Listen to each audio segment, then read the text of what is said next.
So remember, greed is the fear of not having enough. But generosity is the faith that God will always be enough for us.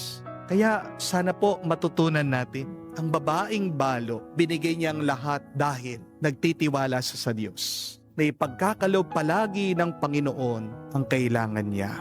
At tayo rin, mga kapatid, kapag nagtitiwala ka at nagbibigay ka, hindi ka mauubusan. Palaging sapat sa iyong buhay.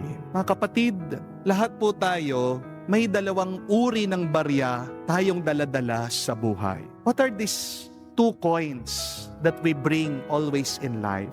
Yung isa po ay barya ng takot, yung isa ay barya ng tiwala. Araw-araw, pinapapili po tayo ng Panginoon kung aling barya ang iyong ihuhulog.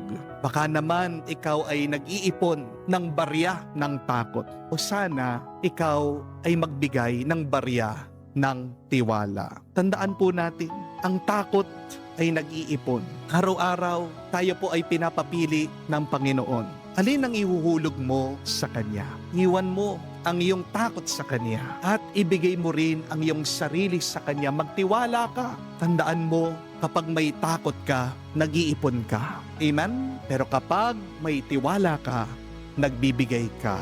Kaya nga, sabi ni Jesus, she gave all that she had. Hindi lang po pera ang binigay nitong babaeng balo, kundi mismo ang sarili niya. Tandaan niyo po yan. What you give reflects who you are. Hindi mo mapaghihiwalay ang iyong binibigay sa iyong sarili.